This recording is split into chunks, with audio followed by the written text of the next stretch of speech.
கர்த்தருடைய பரிசுத்த நாமத்துக்கு மகிமை உண்டாவதாக. சங்கீதம் வாசிக்க கேட்போம். சங்கீதம் 25 1 முதல் 14 வரை வாசிக்க கேட்போம்.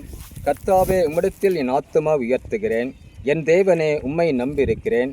நான் வெட்கப்பட்டு போகாதபடி செய்யும். என் சத்துருகள் என்னை மேற்கொண்டு மகிழ விடாதையும். உம்மை நோக்கி காத்திருக்கிற ஒருவரும் வெட்கப்பட்டு போகாதபடி செய்யும். முகந்தரம் இல்லாமல் துரோகம் பண்ணுகிறவர்களை வெட்கப்பட்டு போவார்களாக. கர்த்தாவே, உம்முடைய வழிகளை எனக்கு தெரிவியும். உம்முடைய பாதைகள் எனக்கு போதித்தருளும். உம்முடைய சத்தியத்தினாலே என்னை நடத்தி என்னை போதித்தருளும். நீரே என் இரட்சிப்பின் தேவன்.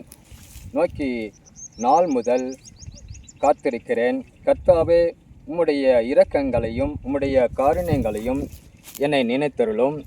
அவைகள் ஆதி காலம் முதல் இருக்கிறதே.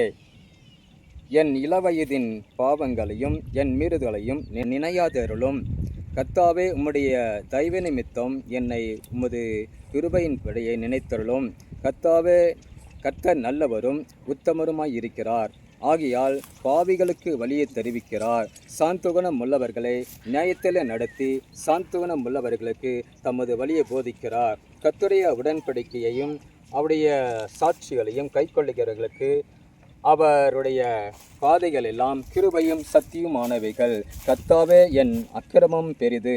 உம்முடைய நாமத்தின் நிமித்தம் அதை மன்னித்தருளும். கர்த்தருக்கு பயப்படுகிற மனுஷன் எவனோ அவனுக்கு தாம் தெரிந்து கொள்ள வழியை போதிப்பார். அவன் என் ஆத்துமா நன்மையால் தங்கும். அவன் சந்ததி பூமியில் சுதந்தரித்து கொள்ளும். கர்த்தருடைய இரட்சியம் அவருக்கு பயந்தவர்களிடத்தில் இருக்கிறது. அவர்களுக்கு தம்முடைய உடன்படிக்கையை தெரியப்படுத்துகிறார். ஆமென். அல்லேலூயா.